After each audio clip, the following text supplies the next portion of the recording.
एक बात बताइए, आंख फोड़ के कजरौटा थमाने वाली कहावत आपने सुना है कि नहीं? कजरौटा यानी काजल का डिब्बा। कुछ लोग अपने आप को जो बहुत ज्यादा चालू समझते हैं, वो इस तरह के काम करते हैं। यानी पहले आपकी आंख फोड़ देंगे, इसके बाद काजल की डिबिया थमाएंगे। कुछ ऐसा ही काम भाजपा के तमाम डबल इंजन कर रहे हैं। उनमें से एक है यूपी की योगी सरकार। इन्होंने अग्निवीर मामले में गजब का ऐलान किया है, जरा ध्यान से सुनिएगा। इसके अलावा बात करेंगे देश के गृहमंत्री अमित शाह की। एक बार फिर से इन्होंने ऐसा भाषण दिया है जिसे सुनने के बाद समझ नहीं आ रहा है कि इन्हें किस मुंह से गृहमंत्री कहा जाए और माना जाए। वो गीत आपने सुना होगा, मझधार में नैया डूबे तो मांझी उसे बचाए, जब मांझी ही नाव डूबे तो फिर कौन बचाए।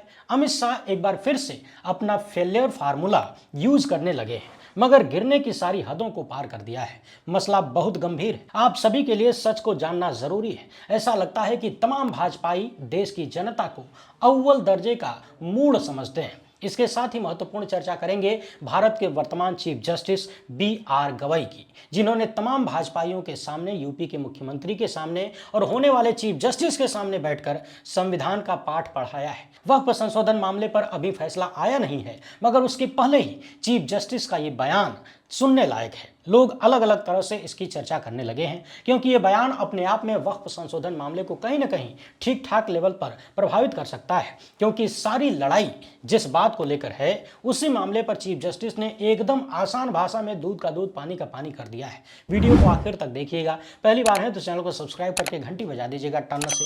हर एक वीडियो को लाइक और शेयर करना जरूरी होता है। ये सारे काम बिल्कुल फ्री है, यानी 2 सेकंड लगता है, अभी निपटा लीजिए।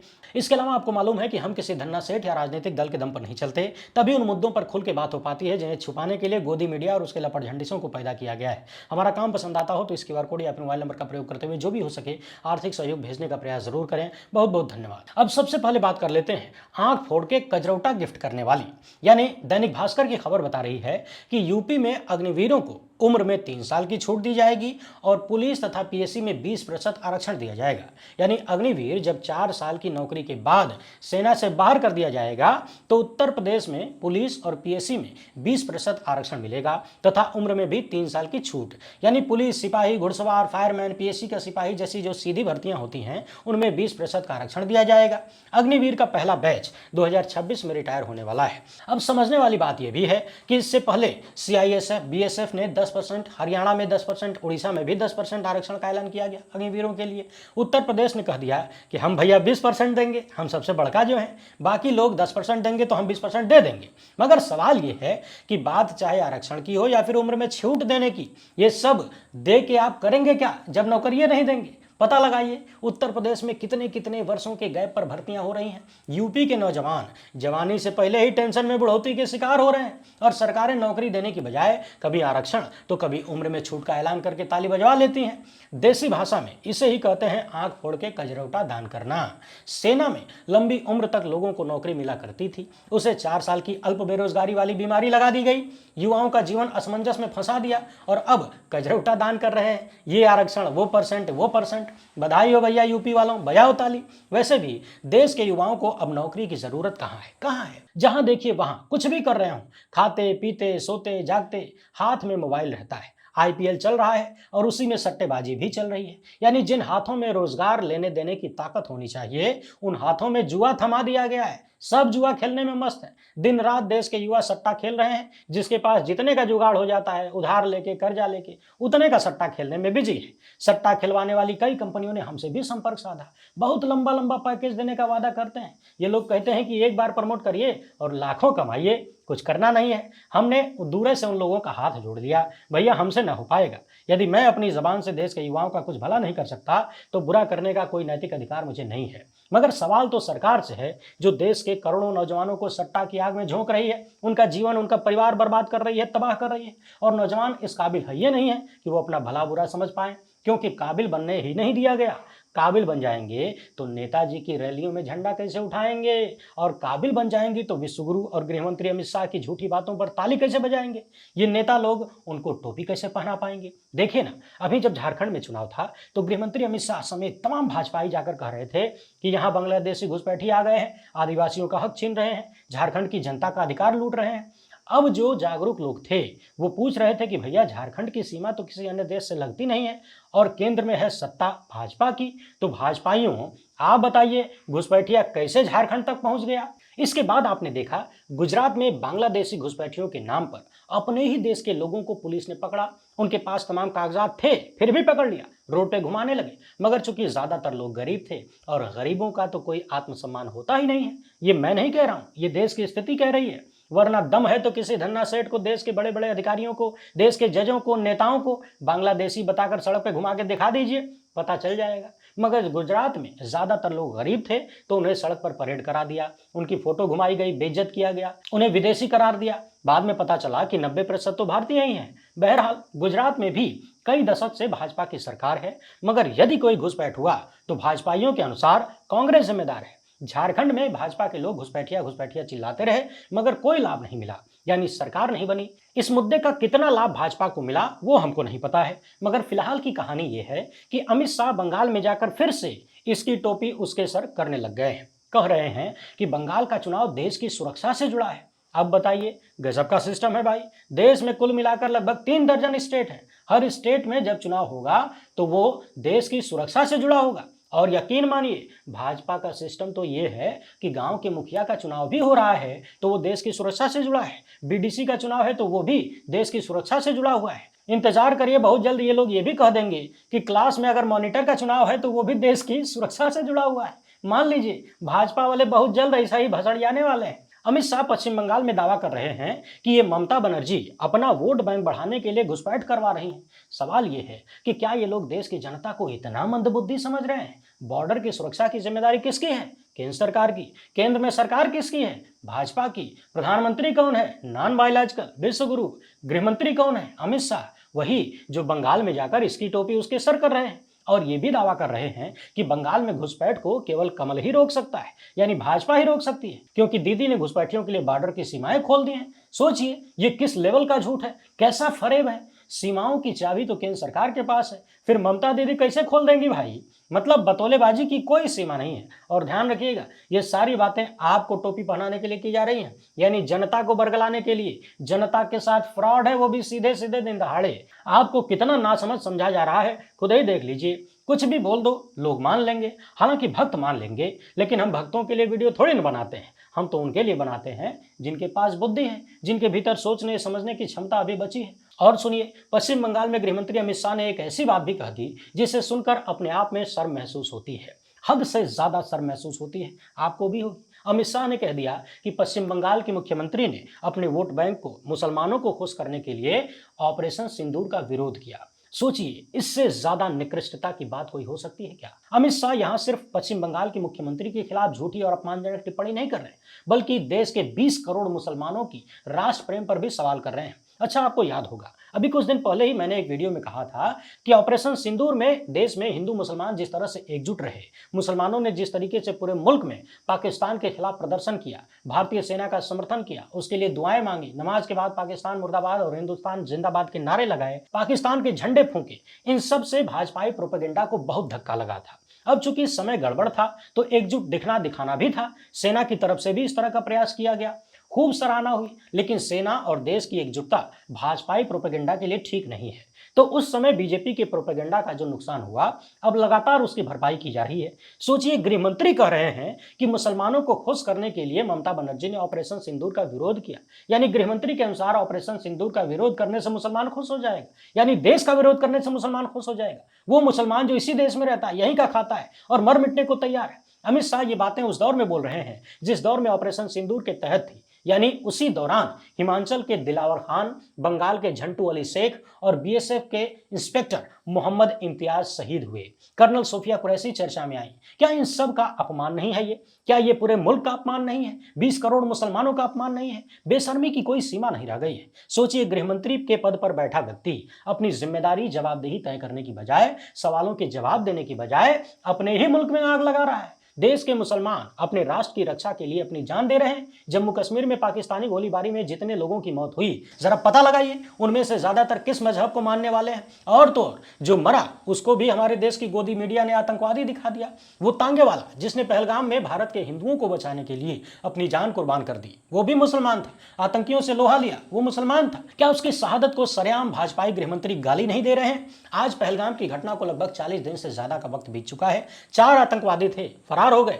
भाजपाइयों में से न तो किसी ने इस्तीफा दिया, न तो किसी ने यह माना कि वो देश को संभालने में नाकाम रहे। उल्टे हिंदू मुसलमान करने में लगे हैं, यानी देश को ही बांटने में लगे हैं। वही काम जो पाकिस्तान चाहता है, वही काम जो आतंकवादी चाहते हैं। यानी देश के दुश्मनों की मंशा को पूरा करने के लिए भाजपाई काम कर रहे हैं, ड्यूटी बजा रहे हैं। क्या इससे ज्यादा किसी और प्रमाण की आवश्यकता है? खुद सेना की प्रेस कॉन्फ्रेंस में देश के बड़े अधिकारियों ने कहा कि पाकिस्तान समर्थित आतंकवादियों का टारगेट था भारत के भीतर अलगाव पैदा करना। तो सोचिए, जो काम आतंकवादियों ने किया और जो ये भाजपाई कर रहे हैं, और ऊपर से लेकर नीचे तक सब छोटका बड़का सब कर रहे हैं, क्या इन दोनों के कार्यों में कोई फर्क है? दोनों का टारगेट तो एक ही है, देश में आग लगाना। वीडियो में आखिर तक बने रहिएगा, अगला मामला बहुत गंभीर है। मगर उससे पहले पत्रकार कृष्णकांत का एक ट्वीट आपके सामने रखना चाहता हूं। इन्होंने लिखा है कि मेरा मजहब जो भी हो, मेरा मुल्क हिंदुस्तान है। नौशेरा के शेर महावीर चक्र विजेता ब्रिगेडियर उस्मान 3 जुलाई 1948 को शहीद हुए थे। उस जंग में शहीद होने वाले सबसे सीनियर सेना के अधिकारी थे। कहा जाता है कि जिन्ना ने मजहब का हवाला देकर, यानी धर्म का हवाला देकर, ब्रिगेडियर उस्मान को पाकिस्तानी आर्मी ज्वाइन करने के लिए और सेनाध्यक्ष बनाने का ऑफर दिया था, लेकिन ब्रिगेडियर उस्मान ने उसे ठुकरा दिया और कहा कि मेरा मजहब जो भी हो, मेरा मुल्क हिंदुस्तान है। उस दौरान पाकिस्तान ने झंगड़ पर कब्जा कर लिया था और ब्रिगेडियर उस्मान ने महाराणा प्रताप की तरह कसम खाई कि जब तक वापस नहीं ले लेंगे, पलंग पर नहीं सोएंगे। ब्रिगेडियर उस्मान की बहादुरी के तमाम किस्से लोगों के बीच मौजूद हैं। कृष्णकांत लिखते हैं कि इससे पहले पाकिस्तान ने नौशेरा पर बहुत बड़ा हमला बोला, लेकिन ब्रिगेडियर उस्मान ने ऐसा कमाल किया कि एक ही दिन में नौशेरा में जीत हुई। इसी जीत के बाद उन्हें नौशेरा का शेर नाम दिया गया। इसी हार का बदला लेने के लिए उन पर पाकिस्तान ने इनाम घोषित किया। नौशेरा हमले के दौरान उन्हें बताया गया कि कुछ पाकिस्तानी एक धार्मिक इमारत में छिपे हुए हैं, इसलिए भारतीय जवान वहां फायरिंग नहीं कर रहे हैं। ब्रिगेडियर उस्मान ने कहा कि अगर धार्मिक इमारत में दुश्मन छिपा हो तो वो पवित्र नहीं है, कर दो हमला। ब्रिगेडियर उस्मान अकेले ऐसे भारतीय सैनिक थे जिन पर पाकिस्तान ने 50,000 रुपए का इनाम रखा था। उस वक्त ये रकम बहुत बड़ी थी, 50,000। 1948 में 18 मार्च 1948 को जब झंगड़ भारत के कब्जे में आ गया, तब ब्रिगेडियर के लिए पास के गांव से पलंग मंगवाया गया। 3 जुलाई को जंग के दौरान उनके सिपाहियों ने कहा कि खतरा है, आप बंकर में चले जाइए, मगर इन्होंने बंकर में छिपने से मना कर दिया। मोर्चा संभालते रहे और लड़ते हुए गोले की चपेट में आ गए। उस अमर शहीद के जनाजे में पंडित नेहरू और उनके मंत्रिमंडल के सदस्य भी मौजूद थे। जीवित होते तो भारत के सेनाध्यक्ष बनते। शहादत और कुर्बानी की ऐसी अनगिनत कहानियां हैं। मुसलमानों को लेकर बकवास करने वाले समाज और देश पर बोझ हैं। देश संभल नहीं रहा है तो आपस में लड़ाई रखना चाहते हैं। वैसे आपको बता दें, जिन ब्रिगेडियर उस्मान की बात हम कर रहे हैं, जिन्हें नौशेरा का शेर कहा जाता है, वो उन्हीं मुख्तार अंसारी के नाना थे जिन मुख्तार अंसारी की हाल ही में यूपी की जेल में मौत हुई। परिवार के लोगों ने आरोप लगाया कि उन्हें जहर देकर मारा गया। जिनके भाई पर लगातार भाजपाई सिस्टम प्रहार कर रहा है, जिनके बेटे को हाल ही में कथित रूप से बेहद सामान्य सी बात को लेकर 2 साल की सजा सुनाई गई। ये सजा कहा जाता है कि इसलिए सुनाई गई 2 साल की ताकि विधायकी चली जाए, और विधायकी चली भी गई। वीर अब्दुल हमीद की कहानी तो आप जानते ही हैं। देश के लिए उन्होंने कैसा योगदान दिया ये भी जानते हैं। और जिन मिसाइलों के दम पर आज भारत अपनी शक्ति दिखाता है, उन मिसाइलों को बनाने वाला मिसाइल मैन कौन है, बताने की जरूरत है क्या? देश के मुसलमानों समेत हर एक वर्ग ने जब भी जरूरत पड़ी अपनी जिम्मेदारी निभाने से पीछे नहीं हटे। मगर आप तो जानते ही हैं कि जो नपुंसक लोग होते हैं, जो कमजोर होते हैं, जो अपनी जिम्मेदारी निभा नहीं पाते, जो फेल हो जाते हैं, वो किसी न किसी को बलि का बंदरा बनाने के लिए ढूंढते हैं, अपनी कमजोरी को छिपाने के लिए। सोचिए, अपनी कमियां छुपाने के लिए ये लोग बार बार मुंबई हमले की बात करते हैं, मगर ये नहीं बताते कि जब मुंबई में हमला हुआ था तो जवाबदेही लेते हुए उस वक्त गृहमंत्री ने इस्तीफा दे दिया। सारे आतंकवादी मारे गए, एक जिंदा पकड़ा गया, अदालती कार्रवाई हुई, अदालत ने सजा दी, फांसी हुई। पाकिस्तान का गुनाह साबित हुआ, आतंकवादियों के साथ पाकिस्तान का रिश्ता दुनिया के सामने आया। पूरी दुनिया ने पाकिस्तान को अलग थलग कर दिया, दुनिया भर ने उस पर प्रेशर बनाया, NIA जैसी एजेंसी बनाई गई, बहुत कुछ हुआ, बस ढिढोरा नहीं पीटा गया, उसके नाम पर किसी ने वोट नहीं मांगा। कटोरा लेकर घूमा नहीं। और आज क्या है, पहलगाम हमले के बाद पहले हमारे 26 लोग मारे गए, इसके बाद ऑपरेशन सिंदूर में तमाम सैनिक शहीद हुए, पाकिस्तानी गोलीबारी में अन्य लोग मारे गए, मगर देश की सरकार में बैठे लोग क्या कर रहे हैं? गृहमंत्री हिंदू मुसलमान कर रहे हैं। जिन आतंकियों ने भारतीयों को मारा उन्हें पकड़ने में फेल हो गए, एक को नहीं पकड़ पाए। पाकिस्तान को IMF से अरबों रुपया भी मिल जाता है, पाकिस्तान के तमाम देशों से अच्छे रिश्ते होते जा रहे हैं, डीलिंग पे डीलिंग कर रहा है, और भारत की हो रही है बेइज्जती। खुलेआम अमेरिका रोज रोज बेइज्जत कर रहा है, और भारत के प्रधानमंत्री यहां वहां घूम के झूठ बोल बोल के वोट मांग रहे हैं। बिहार में जाकर कहते हैं कि मैंने जो वादा किया था उसको पूरा कर दिया। वादा तो किया था धरती के आखिरी छोर तक आतंकवादियों को ढूंढने की, पकड़ एक को नहीं पाए, 4 थे, एक भी नहीं पकड़ पाए। कैसा वादा पूरा किया आपने? 26 की मौत का बदला लेने चले थे, पता चला कि बदला लेने के चक्कर में 26 के आसपास और मर गए। सीमा के पार आपने कितना मारा कैसे पता चलेगा? क्योंकि आप ही की सरकार कह रही है कि हमने हमला करने से पहले पाकिस्तान को बता दिया था। तो जो पाकिस्तान आतंकवादियों को खुद ही पालता पोसता है, क्या उसने पहले ही अपने आतंकवादियों को हटा नहीं दिया होगा? और फिर अमेरिका के दबाव में सीज फायर, यह सबसे बड़ी बेइज्जती है। भारत पाकिस्तान के बीच में अमेरिका फूफा बना घूम रहा है। वो इसलिए बन रहा है क्योंकि अपना विश्वगुरु साइलेंट मोड में है, खाली जबान तब खुलती है जब सेना के नाम पर वोट मांगना होता है। इन चीज़ों से कोई मतलब नहीं है विश्वगुरु को, और इनके डर का अंदाजा इसी बात से लगा लीजिए कि ट्रंप की एक भी बात का अब तक इन्होंने जवाब नहीं दिया। तो इन्हीं सब सवालों से मुंह मोड़ना है तो मुसलमानों को टारगेट करना है, ठीक वैसे ही जैसे वक्फ मामले में लगातार मुसलमानों को टारगेट करने की कोशिश की गई। सुप्रीम कोर्ट में सुनवाई पूरी हो चुकी है, मगर फैसला आना बाकी है। इसी बीच पिछले दिनों सुप्रीम कोर्ट के chief justice Allahabad high court के एक कार्यक्रम में पहुंचे थे। यहां होने वाले चीफ जस्टिस सूर्यकांत भी मौजूद थे, यूपी के मुख्यमंत्री समेत तमाम भाजपाई नेता मौजूद थे। यहां चीफ जस्टिस ने कहा कि कार्यपालिका, विधायिका या न्यायपालिका, इनमें से कोई सर्वोच्च नहीं है, बल्कि सर्वोच्च हमारा संविधान है। इसके साथ ही उन्होंने कहा कि संसद को संविधान में संशोधन का अधिकार है, लेकिन मूल ढांचे में बदलाव करने का अधिकार नहीं है। इस बात को आसान भाषा में ऐसे समझिए कि एक मकान है, उसमें आप समय समय पर जरूरत के हिसाब से दरवाजे, खिड़कियां, डेंटिंग, पेंटिंग, पर्दे ये सब बदल सकते हैं, वायरिंग भी बदल सकते हैं, मगर आप उसकी नींव के साथ छेड़छाड़ नहीं कर सकते, क्योंकि नींव को छेड़ेंगे तो मकान गिर जाएगा, देश ढह जाएगा। और इसे लेकर सुप्रीम कोर्ट ने कई बार साफ भी किया है, ये मूल ढांचे के साथ कोई हरकत नहीं होनी चाहिए, बाकी आपको जितना संशोधन करना है करते रहिए। चीफ जस्टिस ने कहा कि संविधान लागू होने के 75 वर्ष की यात्रा में विधायिका, कार्यपालिका और न्यायपालिका ने सामाजिक और आर्थिक समानता लाने में बड़ा योगदान दिया है। कई कानून लाए गए जिससे भूमिहीनों को जमीन मिली। इसके साथ ही चीफ जस्टिस ने कहा कि 1973 से पहले ही सुप्रीम कोर्ट ने विचार दिया था कि नीति निर्देशक सिद्धांत और मौलिक अधिकारों के बीच यदि कभी टकराव की स्थिति बनेगी तो मौलिक अधिकार ऊपर होगा। CJI गवाई ने कहा कि 50 साल पहले 1973 में ही 13 जजों की पीठ ने निर्णय दिया था कि संसद को संविधान में संशोधन का अधिकार है, लेकिन इसमें मूल ढांचे में बदलाव करने का अधिकार नहीं है। चीफ जस्टिस ने यह भी कहा कि मौलिक अधिकार और नीति निर्देशक सिद्धांत दोनों ही संविधान की आत्मा है। अच्छा, आपको जरा आसान भाषा में यह जान लेना जरूरी है कि संविधान का मूल ढांचा कहते किसे हैं, तब पता चलेगा कि इसका वक्फ संशोधन मामले से लिंक क्या बैठता है। आसान भाषा में समझिए, मूल ढांचा हमारे भारत के संविधान का यह है कि संविधान सर्वोच्च है, यानी सारी व्यवस्था संविधान के अनुसार चलेगी, किसी की मनमर्जी नहीं चलेगी। भारत में लोकतंत्र होगा, यानी गणतांत्रिक व्यवस्था होगी, जनता द्वारा जनता का शासन होगा। न्यायपालिका एकदम स्वतंत्र होगी, ध्यान रखिएगा, न्यायपालिका की स्वतंत्रता भी भारत के संविधान के मूल ढांचे का हिस्सा है। अब न्यायपालिका कितनी स्वतंत्र है इसका अंदाजा रिटायरमेंट के बाद राज्यसभा की कुर्सी और राज्यपाल बनने के लिए लटकासन करने वाले जजों को देखकर लगाया जा सकता है। बहरहाल मूल ढांचे का हिस्सा है न्यायपालिका की स्वतंत्रता। कानून का शासन रहे, लोगों के मौलिक अधिकार सुरक्षित रहें, संघीय ढांचा बना रहे, यानी राज्य और केंद्र का जो अधिकार है वो बना रहे, साथ ही लोगों का मौलिक अधिकार बचा रहे, ये जरूरी है। धर्मनिरपेक्षता और मौलिक अधिकार, ये दोनों चीज यहां महत्वपूर्ण हो जाती है। भारत का संविधान सर्वोच्च है और संविधान ये कहता है कि भारत का कोई धर्म नहीं होगा, यानी इंडियन स्टेट का कोई रिलीजन नहीं है। अब नफरती चिंटू चाहे जितना नाक रगड़ लें, भारत सेक्युलर स्टेट ही रहेगा।